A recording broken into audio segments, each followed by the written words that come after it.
Hey guys, today's video we're going to be working on the Viper and we are going to be pinning the crank on this Dodge Viper. So if you guys don't know, on this specific generation of Viper, the crank snout does not have a key on it, and where the harmonic balancer goes onto the actual engine, and I can show you I guess on this Magnum engine that I have sitting here, where the harmonic balancer goes onto the actual crankshaft. Even though this is the same era, this is from the Dakota, it has a keyway on this. On the Viper, it is just a pressed fit. So it's just a tapered fit, and it relies on the torque on the bolt to keep this harmonic balancer and also your pulley, which is connected to the harmonic balancer, from spinning. Because a lot of guys, I don't know if I want to say a lot of guys, but it is a common issue where the bolt that holds the crank pulley or harmonic balancer assembly to the crank, it'll come loose and it'll spin the harmonic balancer on the crank and actually ruin your crank. So not only that, but we're supercharging this Viper, so we need this whole assembly to not spin once we're driving the supercharger off this pulley. We don't want our harmonic balancer to be spinning, so that's the other reason why we're doing it. So here's the car. Let's pop the hood. Let's get right into it. We're gonna have to use this kit from ROE Racing. So this is the kit that's supplied. It's got some instructions in here. You can see it comes with a drill bit. It comes with 2 pins, 2 bolts, and a jig so that we can get this all done. So let's go ahead and get straight into it. All right, so first things first, we got the hood open. I'm gonna go ahead and remove the air box. You guys probably know how to do it. It's got 3 of these speed bolts here, 1, 2, and 3 in the middle. We'll remove our rubber intakes and also just a couple fittings. You got a sensor here and you got this hose and that hose on the other side. So let's take that out. Once the air box is out of the way, this is what you'll see next. So we're gonna remove these 2 bolts that hold this cooler on here and just swing it out of our way. And then we'll be able to get our hands down there so we can get to the crank down there. Okay, so we got this cooler out of our way. The other thing too is we're gonna have to take off the belt as well, since we're gonna have to take off our pulley that's bolted to the front. And I do have an underdrive pulley on this, so I'm gonna remove that. That's an IPSCO unit, which has been working extremely well, but since we're gonna be going with the supercharger, we don't wanna be turning our supercharger slower, so it'll be producing less boost. So we're gonna end up taking that off and switching it back to the stock one for now, but let's get this belt off and then we can take off our pulley off the front of the harmonic balancer. Got a bar on our tensioner and you just kind of slip it off one of the pulleys like that. And there we go. Okay, next up we're gonna get our hands down here, and you can get all the bolts out for that hold the pulley to the harmonic balancer out from here. So go ahead and just get those done. It's not the most fun part of the job, but it's accessible from the top. All right, so we got all the bolts out and now we can take out our pulley. So there we go, last bolt, and she's off. So now let's work on taking out the crank bolt. All right, well this project escalated quickly. So I took out the rad fan just to give myself a bit more room.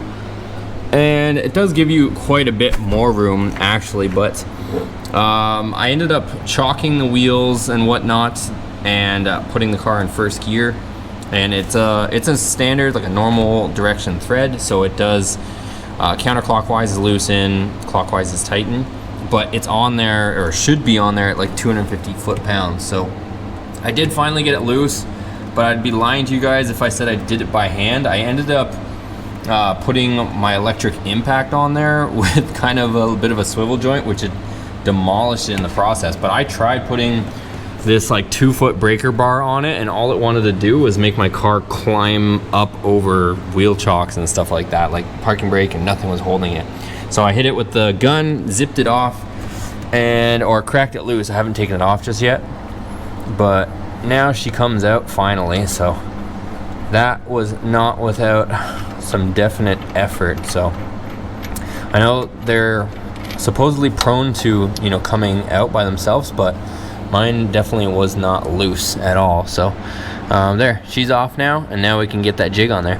Okay, so we have our kit laid out here. So you're gonna get a brand new drill bit, 2 bolts to hold the jig. You're gonna get 2 of the crank pins. That's what they look like. and you're gonna get your jig. So what the instructions say to do is to install your jig, which if you look, you're gonna see a bit of a snout on that harmonic balancer, which fits right into this recess portion. So it's gonna go on. You're gonna bolt it down with the 2 supplied bolts, and then you have to mark your drill bit. On the instructions, it says 2.45 inches from the tip end. So it's not quite 2.5 inches, it's 2.45. So I have my caliper here and I set it to 2.45. I'm gonna put a little bit of electrical tape right there, and that is where you're going to bury the drill bit down into. So you're going to set it down, and once you hit your mark, your 2.45 inches mark right here, you're gonna stop with your drill bit. So let me go ahead and I'll get that tape mark on there, and then we can bolt up our jig. Okay, so there's our tape mark, and this is what you can see we're trying to accomplish. That is how far you're going to be drilling in, exactly the same length as the actual pin. So you're gonna stop when you hit the tape. Make sense? Let's get it bolted up. All right, so I tried getting one of these kind of drill attachments that you may have seen before in there, the 90-degree one with a cordless on it, but it didn't fit. We had too much going on, so I had to go to our trusty old Harbor Freight and grab one of these. It was about 35 bucks. So that's the drill we got. We're gonna get her in there and get drilling. Okay, so we drilled up to our tape line right there, and now we can pull it out and we can do the other side. So we'll do the other hole. Easiest way to turn over the engine, make sure it's in first gear, parking brake off, and just pull forward, and you'll rotate the engine over.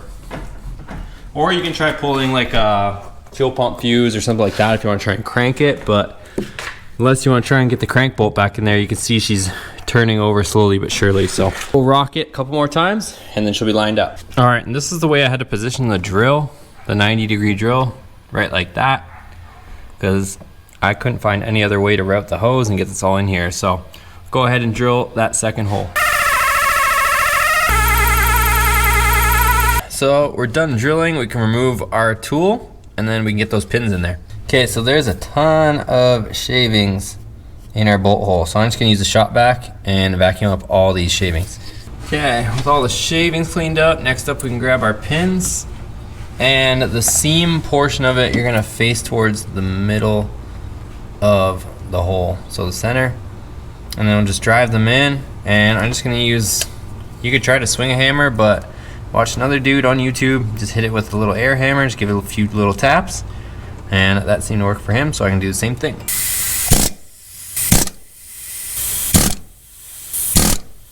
All right, one pin's in, fully seated and flush with the surface. Let's do the second one. All right, so both pins are seated flush, so make sure you're good there. Then get yourself your red Loctite, put it on your bolt, and torque this to 250 foot-pounds, which is a lot, but that's what you gotta get it to. All right, so our crank bolt is tight. We torqued it down, and now we can put this thing back together. So I am removing the IPSCO underdrive pulley for now so that we can achieve full boost with the Supercharger. So I'm going to be putting on the stock one and the stock length belt. So we'll go ahead, throw these bolts on, we'll put a bit of Loctite on them, tighten them down, and reassemble everything. So let's go ahead and get that on. We're gonna put our crank pulley on there, then we're gonna put our rad fan back in, we're gonna put that cooler back in, and the air box. So let's get to it. Okay, so we've got the pulley on, torqued down to spec, and also if you're putting back on your power steering rack, if you removed it to kind of make room, that thing takes a ton of torque as well. It's 150 foot-pounds on the power steering rack, those two main bolts, 250 foot-pounds if you have the larger crank pulley bolt, which I do have on this Viper. So I did see some guys put it, or say that the trick to doing it was to put it in fourth gear and have somebody stand on the brake pedal while you torque that bolt. So if you guys need help doing that, maybe that's the answer there. So anyways, we can go ahead and keep putting stuff back together. So we'll put our cooler back on and our rad fan back on. All right, so we got most of the stuff in there. Fans on, cooler is on, and I'm gonna put my longer belt on to accommodate the larger pulley so that we can run the Supercharger like I mentioned, and then we can put our airbox back on. Okay, there we go. We got the belt on. Time for the airbox.